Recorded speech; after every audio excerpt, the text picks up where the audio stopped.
to have Tom Cuba. Tom Cuba is running for Florida House, District 53, and he's running against Rick Preisman, Democrat. Yeah. Now Tom Cuba.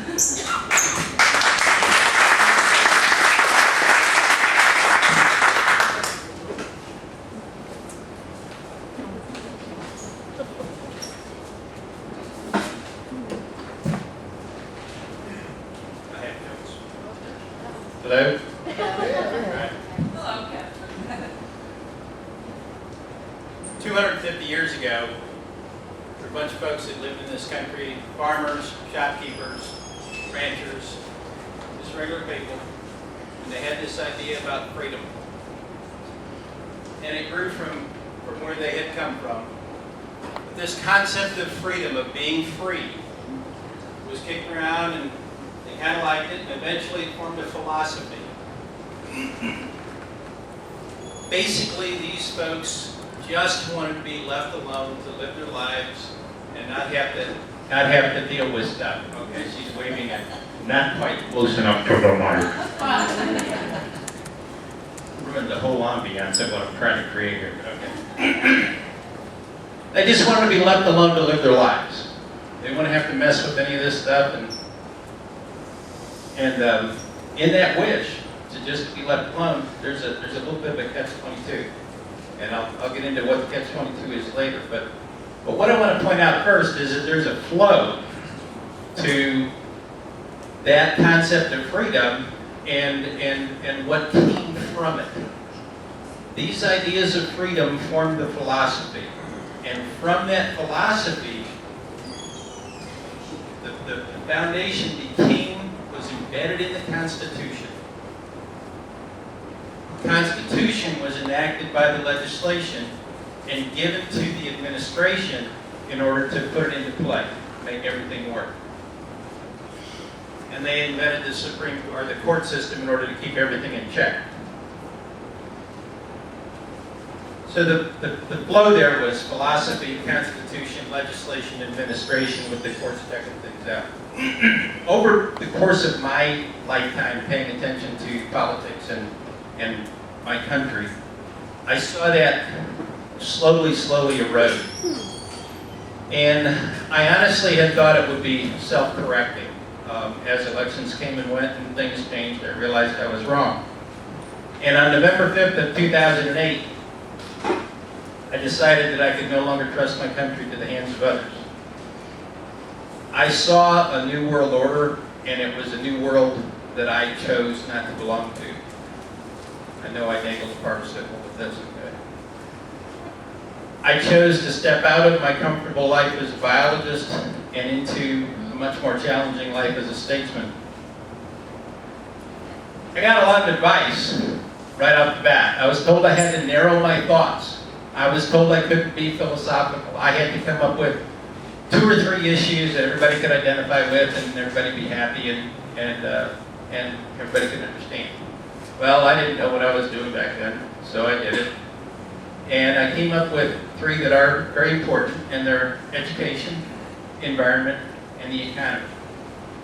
And it is a coincidence, and it's not a coincidence that all of these 3 things start with the same letter. But it really worked out well because I got this really cool logo from doing it.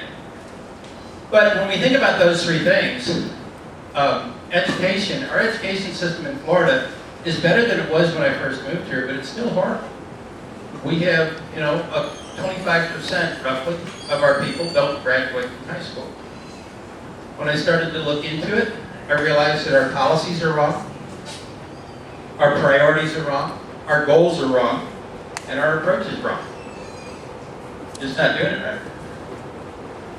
As a biologist, I'm very familiar with the environment and how the environment is managed, and what the regulations are, and what the rules are, and how they're put upon us. And our method of managing the environment, with which I grew up, when I got my degree in zoology, the EPA didn't exist. So I evolved with the rules, with the regulatory system. And it has become cookbook. It has become off-the-shelf solutions applied to whatever the next little problem is. And it has become dogmatic. It's no longer reasoned out. The answers that we get from our managers are almost in chanted form. We need to reinstill science into our method of managing the environment. We've seen this for the last 95 days or so out of the Gulf. And the economy. I'm a big fan of private enterprise. Competition, lower government spending, privatization. This is what drives it. I heard on the radio, and I don't know if it's true, but it was an advertisement for, I think it was Harry S. Dent, 51% of the economy is controlled by the government. If that's true, that's really frightening. These three things all fit together actually very nicely and form a good package to look at as three issues to take forward into next year. The environment, we'll start with that one, supports our two primary industries, which is tourism and agriculture. With agriculture and tourism relying on the quality of the environment in order to draw people here, in order to grow the crops or grow the cattle that we grow here in Florida. We can't manage an environment without an educated workforce. We can't do anything without an educated workforce. We can't have a good educational system without a functioning economy. So these three things, I don't think you can address one at a time. They all have to be taken together. But I realized also that I couldn't just identify the problems, but I had to go beyond that and I had to start to identify solutions. When I really started to look at these three items in particular, as well as, quite frankly, quite a few others, that's when my awakening started. That's when the lights came on. That's when I really started to understand what I now believe to be the root cause of a lot of our problems. They came about, every time I would talk to somebody about, well, this is wrong. Can't you do something about this? My knee-jerk reaction as a scientist is to say, well, why is that way anyway? We have a constitution that says it's supposed to be this. We have a Florida constitution. We have legislation. We still have all this stuff that you kind of go, why is that happening? And I started to dig into that. And I came up with some potential answers. What was interesting is that as I addressed one problem after the other, I kept getting the same answer. So when I thought about health insurance, why do we have the health insurance problem that we have now? Why do we have the health insurance problem we had 2 years ago? Same answer. What about flood insurance, like was mentioned before? Why do we have that problem? Same answer. What about FCAT? What about education? What about No Child Left Behind? When you look at it real closely, I get the same answer. What about gun control? Unions. Not the unions today, but how they're set up, why they're set up, what is their authorizing statute? I get the same answer. We think about fairness doctrine, think about monopolies, too big to fail, I get the same answer. Even something like the Fair Labor Standards Act, or the training, I get the same answer. Cap and trade, bailouts, even tax evaders in cabinet positions, I get the same answer. Remarkably, when I started to look at this particular insight that I was starting to get, it occurs at the federal level, it occurs at the international level, and it occurs at the local level, even to the point of your landscape committee at your homeowners association. All the things that are messed up there can be tracked down, same answer. To sum up what would be a very long and complicated answer, basically the desires of the people don't matter. People matter.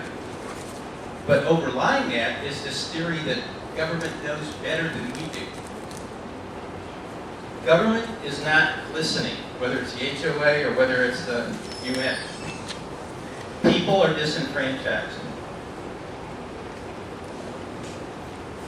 Part of the proof in this is the increase in apathy in our voting turnout.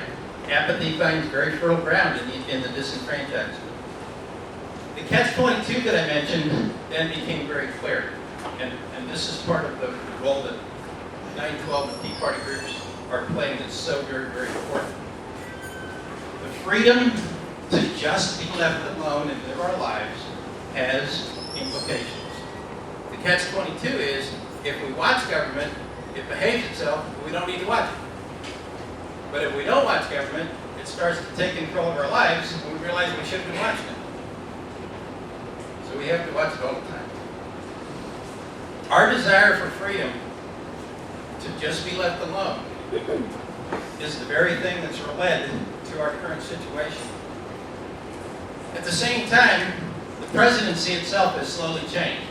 At one time, it was an executive office. It was there to carry out the wishes of the legislature, to administer the acts that had been prepared there. At this point in time, even though it's term limited to 4 or 8 years, it's very close to what I would call a temporary kingship. The president, think about this, the president gets the blame for everything that goes wrong, and he gets the credit for everything that goes right. And he never casts a vote.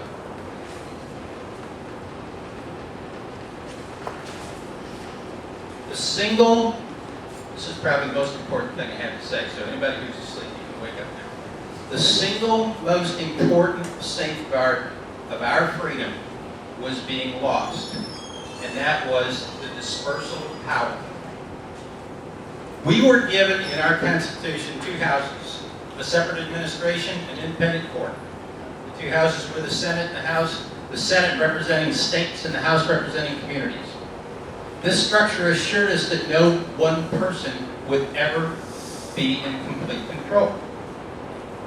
That power and that authority, which was once widely distributed from mayors all the way up to Congress, is now collected or being collected into one place by both parties in the Oval Office. And you ask why? And I get the same answer. Parties in politics has degraded into nothing more sophisticated than schoolyard brawls. You ask why? I get the same answer. It's all about winning. The politics has become an us versus them game, not one of fair representation of the people. Why? Same answer. The flow had reversed. Laws were now being passed based on convenience or special interest, and really had not much to do with the philosophy of maintaining freedom or free society. As I said, I was given lots of advice. I was told I had to have lots and lots and lots and lots of yard signs. No offense, Larry. I know you've got yard signs. I don't have any yard signs. Why? To get name recognition. I was told I had to narrow my thoughts. I was told people react to sound bites, not concepts of good government. I was told, say anything to win, then once you're elected, you can do the right thing. I was even told, don't say anything substantive at all. I was told I needed to raise $250,000 to win a $35,000 a year job. That one just didn't make sense anyway. I was told I needed to get lots of endorsements. Recently, I was offered the chance to meet with someone, national figure, who everybody would recognize, and I probably would have gotten the endorsement. But my position on that is that why do I need endorsement when I can talk to people? I can explain who I am. Y'all are grown-ups. You can make decisions for yourself. You don't need to have the St. Pete Times and the Tribune or some state senator or U.S. senator or from whatever state tell you who to vote for.